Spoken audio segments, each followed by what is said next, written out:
Guys, for today's video, ayan, tinatanggal ko ang aking greenhouse. Ililipat ko siya doon sa kabila. Dahil yung gardener namin, sabi niya, kailangan ko na dato ilipat dahil ang grass na part na ditong grass is dead na siya. Ano ba yun? Patay na po ang mga damo-damo dito. Kasi nga na-block po siya ng aking greenhouse pag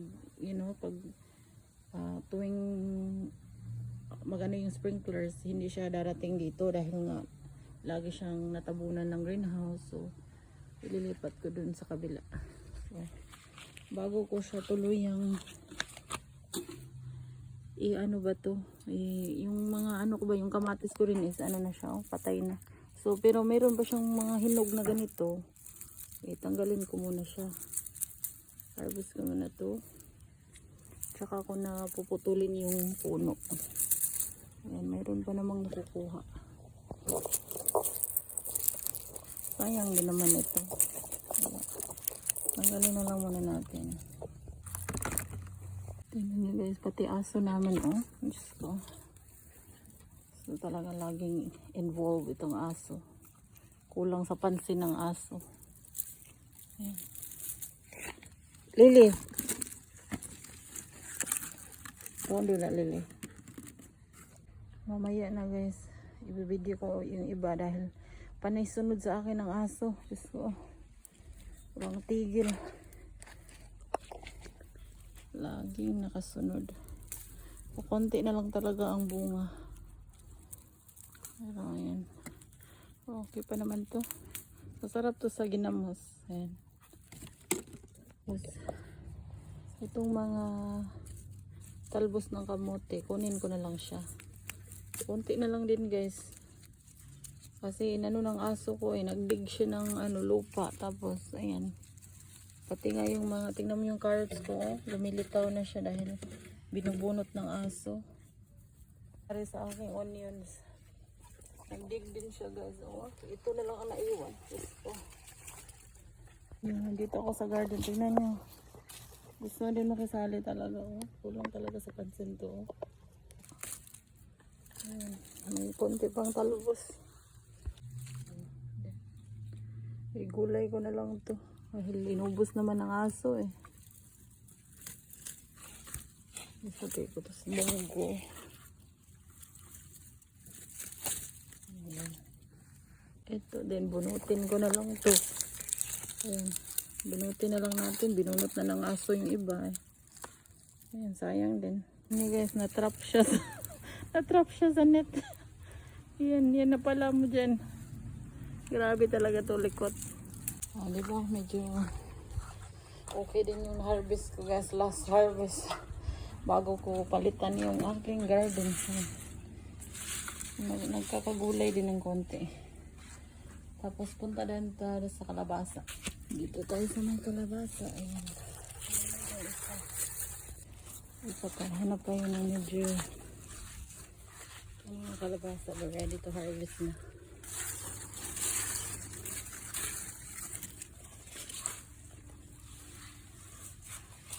Dito.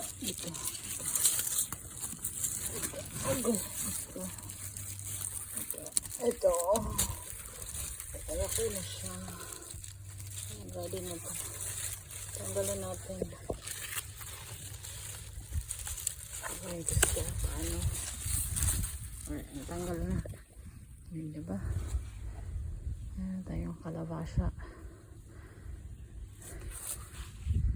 Marami pa akong kalabasa dito kaso hindi pa ready. Sila ulit na. Hold on, Lily. Diba? Stop, Lily. Talaga yung aso ko. Ano siya guys? Nosy. Yan, oh. Next week, pwede na ito. Itong isa lang muna ang natin. Ang gulay. Ito yung aking napala sa aking pagdidilig. Tatanim. May pang gulay-gulay na kahit konti.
So, ayan na guys, pagkatapos kong hugasan ng mga gulay, pinutol ko na yung mga puno ng kamatis at sinimulan ko na rin tanggalin yung frame ng aking greenhouse. At tingnan nyo naman kung saan ako, yun nandoon din yung aso. So, ano lang tong aso sa amin guys, bago lang to. 4 months old lang yan siya. At ayan na nga guys, natanggal ko na yung mga puno, kamatis at nailipat ko na rin yung frame dito sa kabila. At kinagabihan, ay nagpunta lang kami sa Target para bumili ng mga basic needs sa bahay.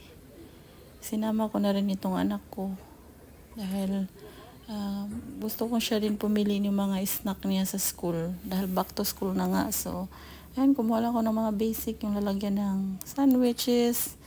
Tapos wala na din kaming trash bag, kaya bumili din ako ng trash bag. At nakita din namin itong drinks, so nauho kami, kaya bumili kami ng tigi-isa kaming Olipop.